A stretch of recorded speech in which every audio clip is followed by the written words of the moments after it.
Hello, I'm very happy to be with you here today. Today, we're going to be speaking about a professional and parental burnout when caring for the dying child. So, children are like puppies. They're very cute when they're healthy and funny, and they're not so cute when they're whining and crying and irritating, and they're not cute at all when they have diarrhea and they're vomiting and they're broken and they're dying, especially if it takes a really long time. Parents are admirable, brave, and strong and calm when raising healthy, happy children. They're not so admirable when insistent about everything, dependent, noisy, hysterical, unreasonable, and very desperate to save their child in any way they can. And what about their other children at home? Who's taking care of them? Medical and nursing staff are wonderful heroes, rescuing and saving patients from death and near death, from pain and hopelessness. They're not so wonderful after a 10 to 12-hour shift, after days on end at work, no time off, their own family problems, or seeing so many people die that it seems like everyone will die. And of course, everyone will. Overworked, undercompensated medical staff are not so wonderful. They're really actually human, just like all of us, just like the patient, just like the families. And there's really only one Messiah, and it's not you and it's not me.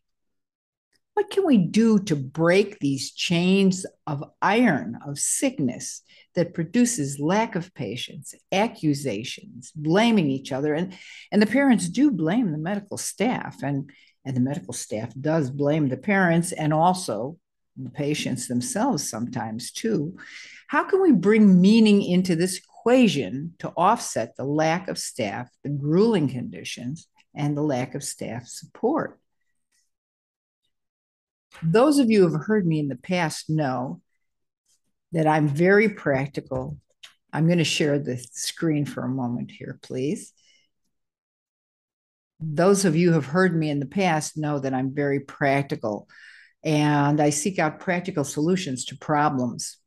While obvious solutions to these problems are miraculous treatments and unlimited budgets and staff, those are not the things I can help you with. So let's talk about something else. Let's talk about communication, which we can change. Not easily, but it can be done. Let's talk about burnout. When the burned out parent and the burned out staff meet, fire and oil could be the result. Burnout's a common problem in both health and mental health professionals. It's also quite common among family members of those who have chronic disease or long-term dying. The primary caretaker, which while hospitalized would be the family member that visits the most and complains the most, often feels like they're not allowed to take any time off, and any other issues must be shoved to the side and to pile up more and more pressure on them until the death or disease is resolved to a tolerable level. Let's start with the signs of burnout. One or more of these signs can indicate that burnout is happening. For staff members, we're talking about more complaints from other departments, from patients, from families, from workers, more mistakes made on the job, a higher level of irritation in general, blaming of others, impatience, less job satisfaction, which of course results in higher absenteeism.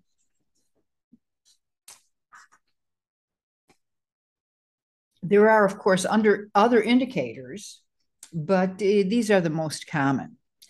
So what can be done about burnout to either to avoid it or to minimize it? One of the things that's really important is clear frameworks, which are necessary. This is important, but it receives very little attention. For the medical staff, it's important for each of you to know what the framework of your work is physically, where it is, where it takes place, what are your hours of work, mentally, over what and whom are you responsible, emotionally, how far do your relationships go? It's not so different for family members. They should be encouraged to divide the work of visits. It shouldn't only fall on one or two family members. A conversation with family members on this topic may take 10 or 15 minutes of your time, but it will save you hours of complaints and irritating things with family members. What do you want them to decide about? You want them to decide how many visits a week or a day, depending on what the situation is. They will do the amount of time of each visit. And of course, the personality of the visit, the type of visit it is. For example, visits to an unconscious patient and a conscious patient are completely different things. Visits to an abusive patient and a non-abusive patient are completely different things. Visits to a suffering patient and a not suffering patient are also different things. So all of these things have to be taken into account. You also want to ask the family to choose a point person in the family to be in direct communication with the staff. So not everyone is asking you to repeat the same information, and someone will get certainly left out and feel like, why was I not told about this? So it's best to have a point person for that. Make certain you know your red lines. What is yours and what is not? Frequently, when we're dealing with dying patients, the family, and sometimes even the patient, but mostly the family, say things like, you're like a sister to me, or I feel like you're like my mother. And it's okay that they say that, but don't dare believe that this is true, because you're not family members. You are the professionals. And it's important to keep this distinction clear in order to be ethically and morally correct, and in order to best help the patient and the family. Because if you don't, when the patient dies, you are likely to be so affected that the family will feel like they have to comfort you. And then who's going to take care of the family? Okay. You have to maintain your caring professional status in your work. You are not a family member of your patient's family. What else is important? Don't expect perfection from yourself, or to think you must be strong and show strength all of the time. Just do your best to be respectful of the family and the patient. All of us have our own limitations, even when we're professionals, and even when, and especially perhaps when the patient is a family member. It's not terrible to make a mistake. It is terrible not to learn from the mistake. So we would like to learn as much as possible from our mistakes. What else is important? Body language is important, okay? Your body language can speak comfort to your patients. First of all, you want to be at the same eye level. When you're taking care of a patient and you're over here and he's over here, and it's a much bigger gap than this, but this is what I can show you online. It's not good for communication. You want to be at the same level. So you want to be sitting down when you're communicating. Of course, during care of the patient, many times you have to stand up, but you don't have to stand up during conversations with the patient. You want to have eye contact. You want to be at the same eye level, and if possible, to lean in a bit, which is more of an empathetic language, body language, than leaning back or leaning away, and certainly more empathetic than not making eye contact like this. Okay.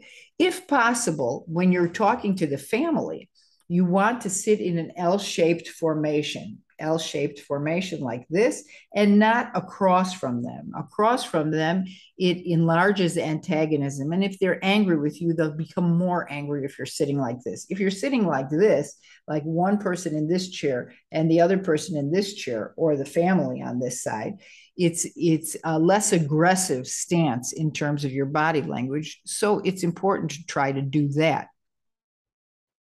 What about specific situations like confrontations and anger from the family?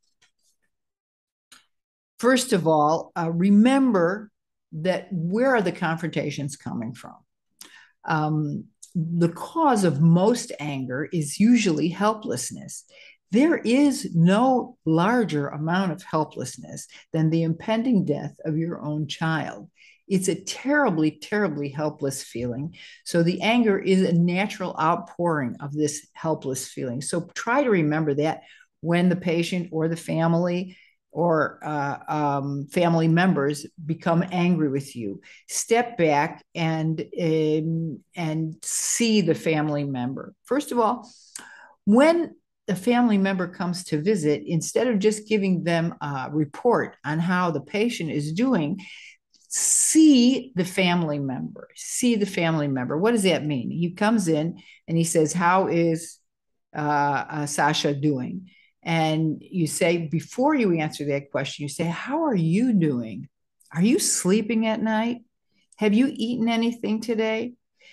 Show concern. This will endear you to the patient's family. Just seeing them. Mostly when people are caring all the time for someone that's sick, nobody sees them. They only see the sick person. If you see them, this will be very strengthening for them. And listen to what they have to say. Give them as much time as you can, even if it's just 5 minutes, but see them, okay? When the patient is angry, excuse me, when the patient is angry, it will also improve, by the way, seeing the patient will improve his relationship with you, and seeing the family will improve their relationship with you. It will also improve the reputation of your department. In confrontations, the most important thing is to listen. When you're listening to the person and all their frustrations, you can also ask questions that will provide a creative way for them to help the patient, which can be a child and it can be an adult. But let's say it's a child. You're like, how can you help them think of creative ways to help the patient? If the patient is conscious, which sometimes they are and sometimes they aren't, and if they can understand what's going on, which sometimes is true and sometimes is not true, what you would like to know is what's important to your child. Try to find out who that child is to that parent, what's important to your child in general and what's important to him right now. What brings your child or brought your child at one time joy, pleasure, comfort. And you can get creative to help the parent figure out how to help the child.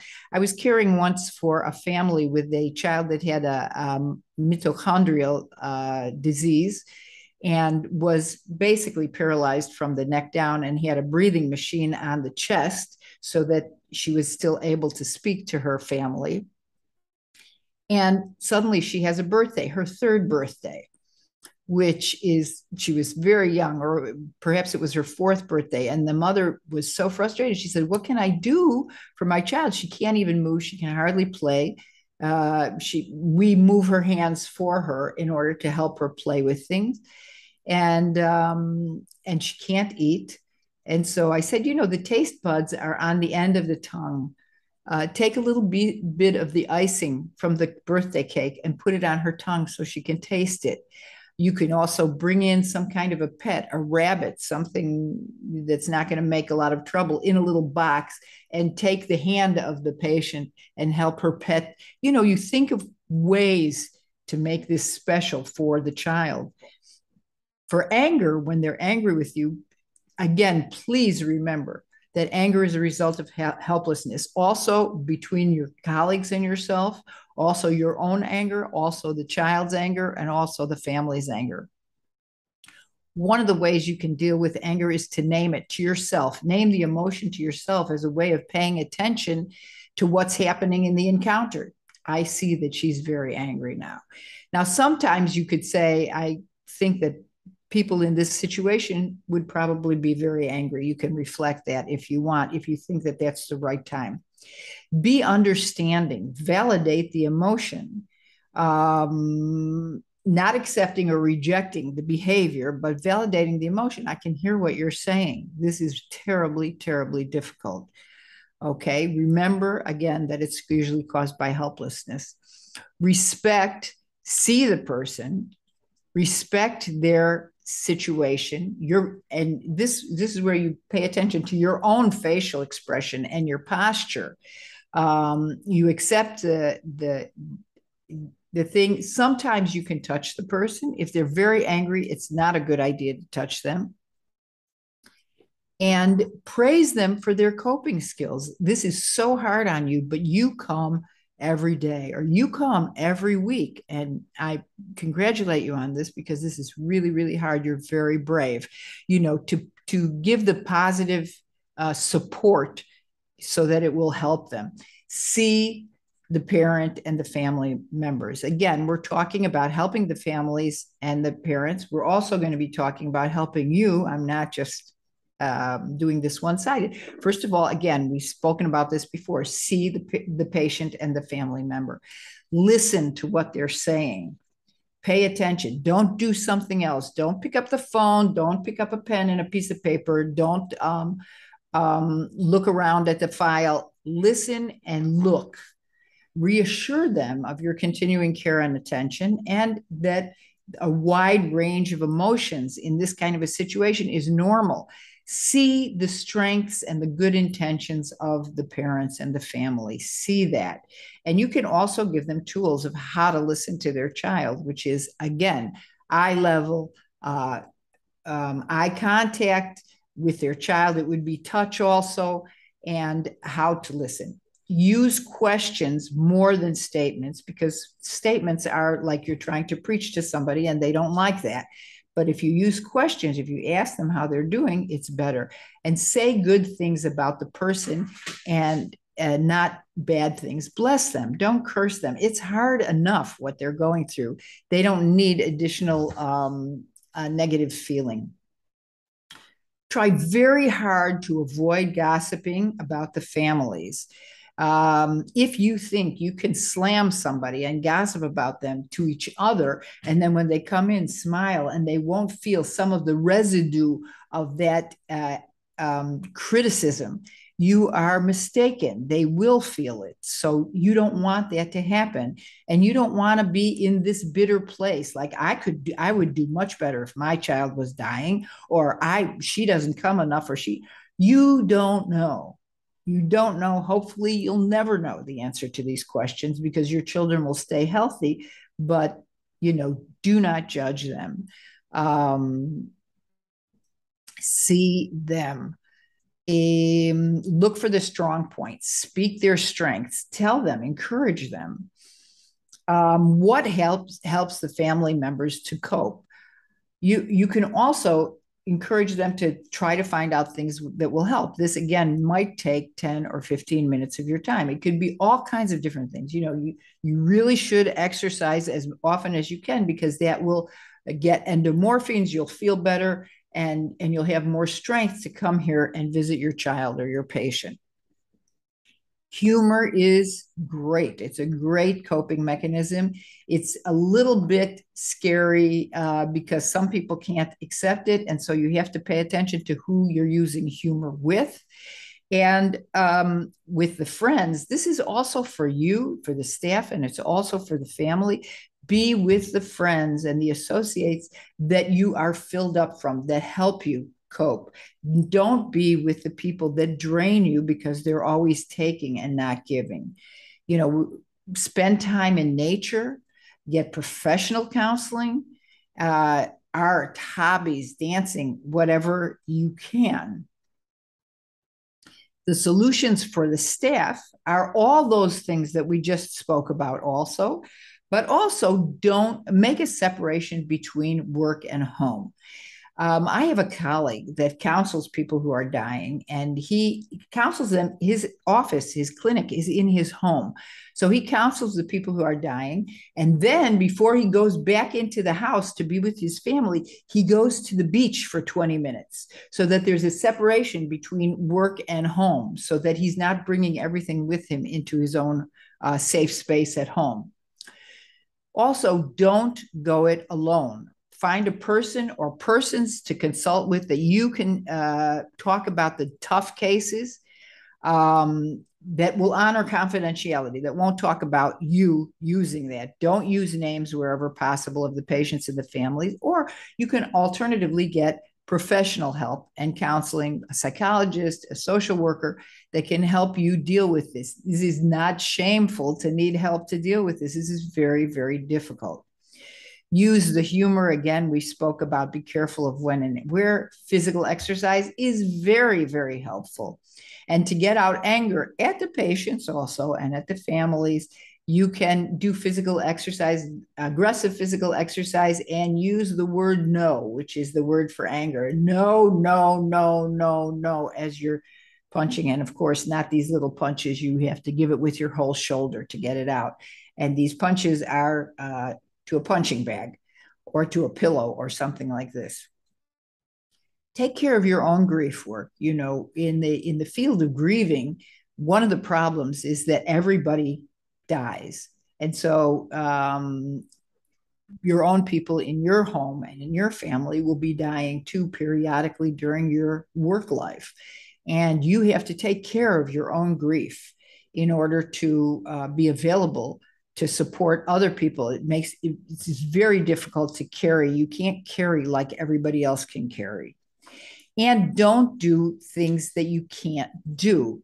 Now, what does that mean? Don't do things that you can't do. Every one of us has our limitations, okay? And there are certain things that you will not be able to do. Even if you think that you should, you may not be able to do them. I have an example from my own family.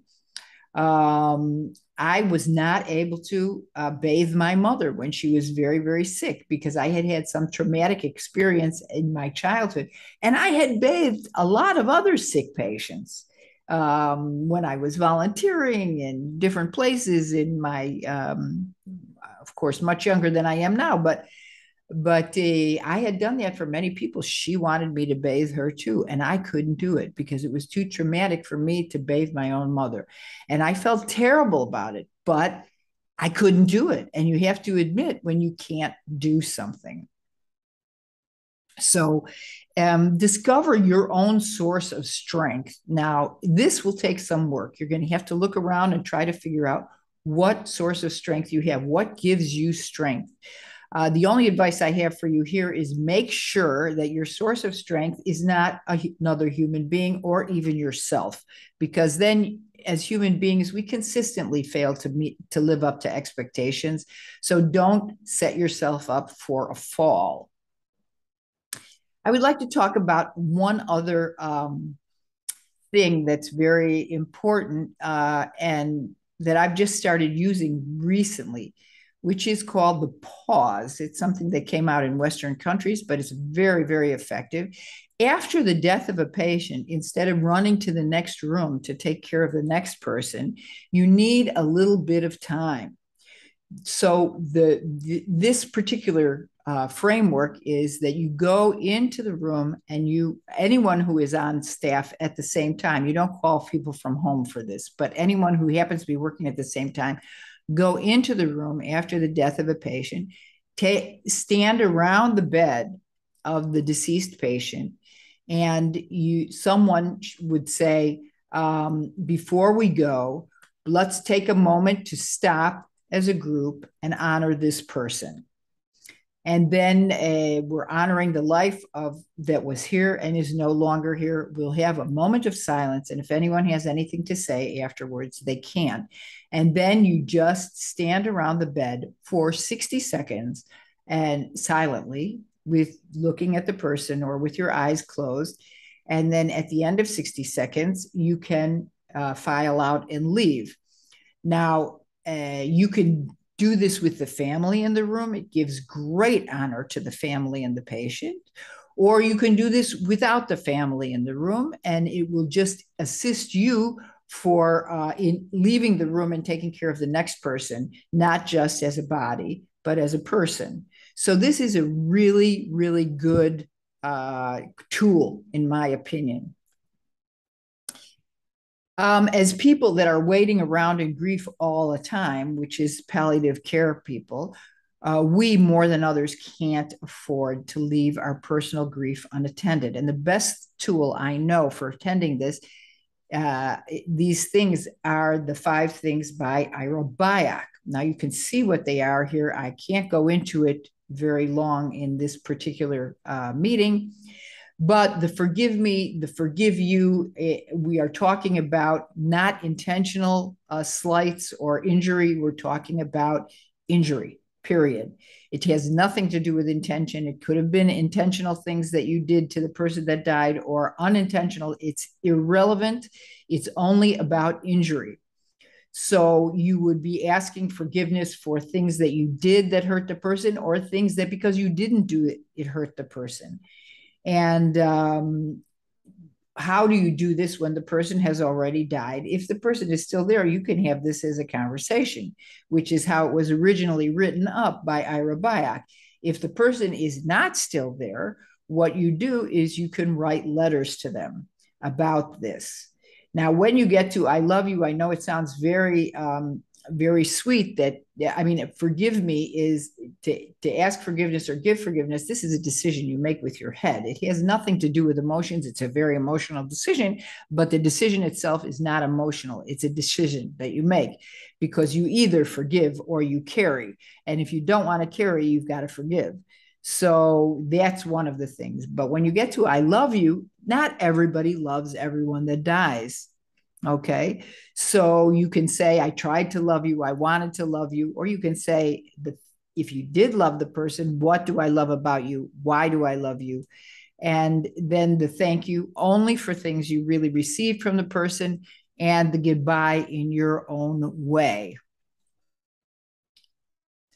So I would like to just review briefly what we've spoken out here. We talked about the signs of burnout, what is yours and what is not yours, body language, specific situations of confrontations and anger, helping the family and the parents and possibly the patients, if the patients are conscious, possible solutions for the staff, the pause, and the 5 things. So questions?